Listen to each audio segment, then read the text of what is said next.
Let's face it, people. When you take a look around you, while the majority of the population goes about their daily routines and refuse to acknowledge that things aren't always what they seem, the world elite, day by day, get closer to reaching their goal of global enslavement. We really are the last hope for making change, and yet a lot of people get caught up in subjects that will not solve the overall struggle of humanity, and a lot of the times does exactly what the intelligence agencies want it to do: to disinform the public and get a majority of the population to believe something that is not true, and spread that information around like a virus. This distracts the mind from doing anything about the control the government has on them. Let's be blunt here.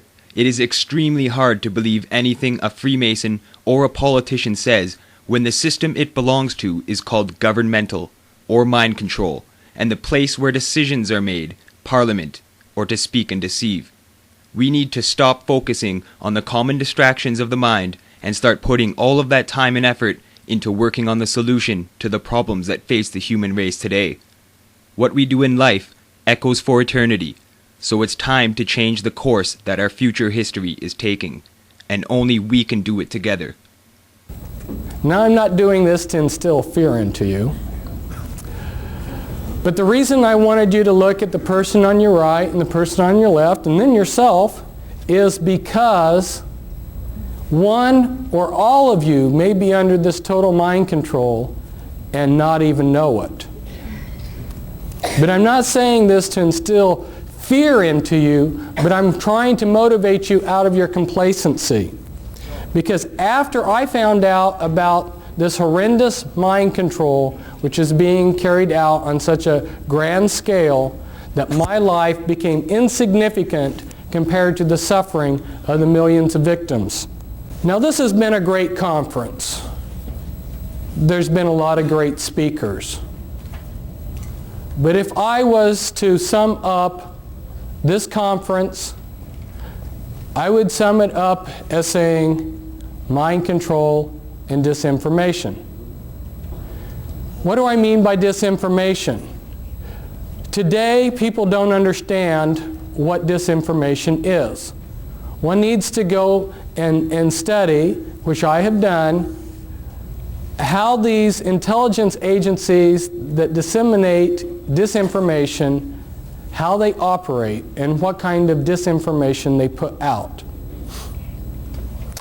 A very good example of this is MI5 and MI6, British intelligence. Maybe a lot of you are aware that British intelligence created American intelligence. And British intelligence is extremely powerful. Before World War II got started, the British had infiltrated the Nazi spy apparatus so that every German agent that was recruited into the Nazi apparatus that was spying on Britain had to become a double agent. 100% of the German agent spying on Great Britain was a double agent for the British. And anyone who joined those spy cells had to become a double agent, or they got dropped, so they kept the continuity. Through those double agents, they disseminated disinformation to the Germans. If you will study the type of disinformation that they fed through those German agents, you'll get a good idea of the type of disinformation that's being disseminated to you all through double agents. Some of them have been up here as speakers. You may think that disinformation is simply passing a lot of lies. No, disinformation has to look like the absolute truth, but you slip in a little poison with it. So some of these double agents that the Nazis had received very big decorations by Hitler. In fact, one of these British agents, double agents, received the highest award that Hitler could give him, while at the same time he received the highest award that the British could give him. Kind of interesting, huh? An example of how disinformation works. You give 99% true information, and it's that one little piece of disinformation that's the clincher. So through their spies, they fed the Germans the range of their naval radar, but they understated it. Well, the Germans were excited to get any information on the British radar, their naval radar. When the Bismarck sailed, and you're familiar with the battleship Bismarck, because their intelligence agencies had been fed this shortened range of the naval, British capabilities of their naval radar, that one little piece of disinformation, they made a big mistake, and that mistake cost them the Bismarck. So see, this is how critical it is to understand how a speaker can get up here in front of you, he can give you 95% good information, and it's that 5% poison that he's going to give you that'll be the clincher. Knowing how disinformation works, we can now see how it has infiltrated the news and the media sources.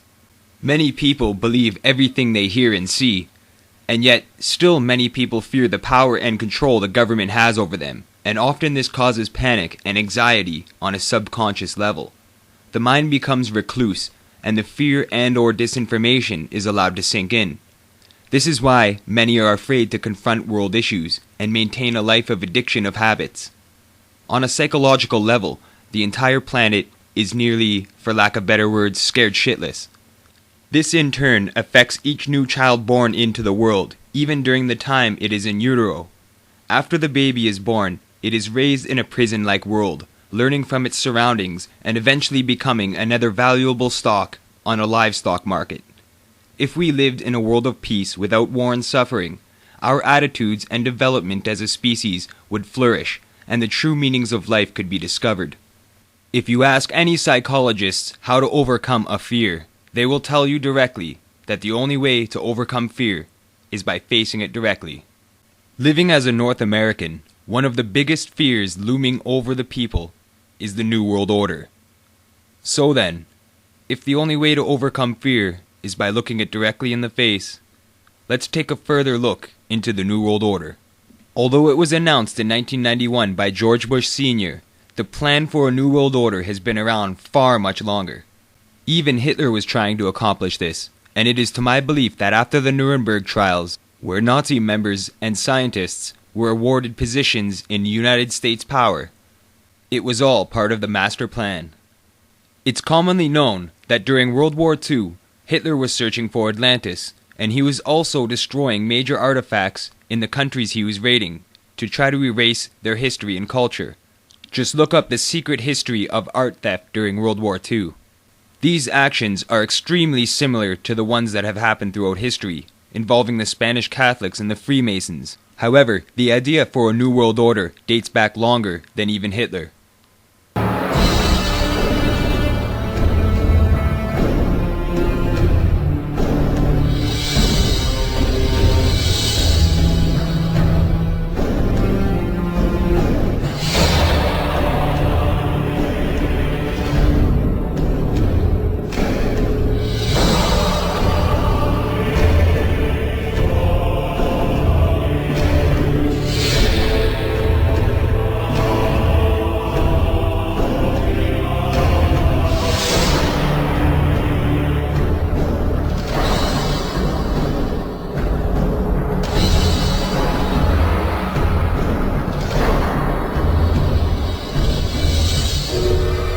Throughout recorded history, mankind has dreamt of building the perfect society, an empire that might somehow satisfy the needs of every man. An ancient legend casts the shadows of one such society that is said to have existed long ago. 2,500 years ago, the Greek philosopher Plato set down a dialogue called the Critias. He recounted the story of an ancient Greek poet and statesman named Solon. Solon had journeyed to Egypt in search of wisdom to help the government of his beloved Greece. The Greeks had been beset with factions and troubles, so Solon took counsel from the priests of the city of Sais.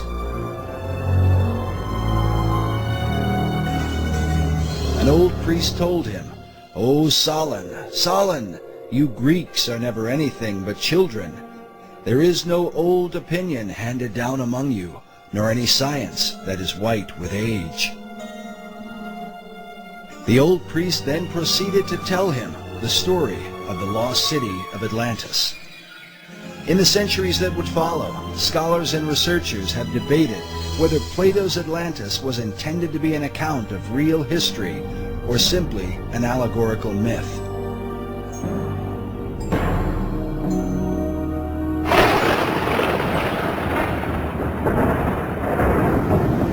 Some even suggest that Atlantis was really the antediluvian world, the wicked society destroyed by the wrath of God in the great flood of Noah.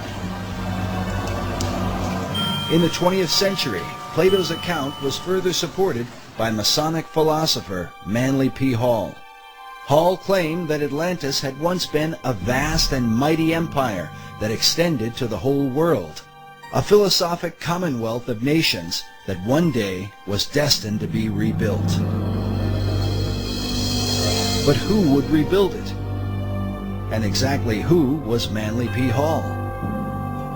Manly P. Hall was probably the most highly esteemed occultist and Freemason of the 20th century. He understood the secrets of the ages long before he ever joined the Mason. Was really the foremost authority on the occultist side of Freemasonry, the deep, dark side of Freemasonry, the one that most Masons never ascend to. I can't really think of anybody close to him. Manly P. Hall was one of the leading people within this whole other world that we talk about. Hall authored over 200 books and is said to have given some 8,000 lectures on ancient philosophy. He is perhaps most remembered for his contribution to the mysterious Brotherhood of Masonry. Upon his death in 1990, the Scottish Rite Journal, a Masonic publication, noted that he was often called, quote, Masonry's greatest philosopher. Among his teachings was that contained in Masonry and all the secret orders was the ancient wisdom of lost Atlantis. Hall wrote that for more than 3,000 years, secret societies had been laboring to create a background of knowledge necessary to the establishment of an enlightened democracy among the nations of the world. According to Hall, these societies could be traced back to ancient Egypt and had for centuries known of a secret place hidden from the eyes of common men, a place that would one day be revealed. In the 17th century, as settlers were colonizing the New World, Sir Francis Bacon, the leader of secret societies in England, set down his classic work, The New Atlantis. While archaeologists and treasure hunters have searched the globe looking for the lost continent, 400 years ago, Bacon, like many of his contemporaries, believed that Atlantis was America itself. Well, Bacon, to me, was really fundamental in the American colonizational scheme and its connection to the New Atlantis concept.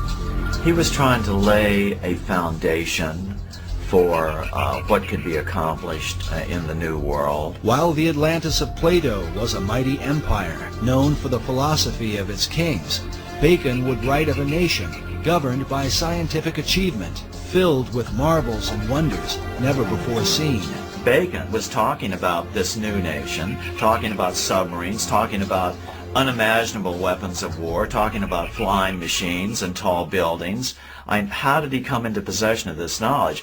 Did Francis Bacon outline the course of the New World before its time?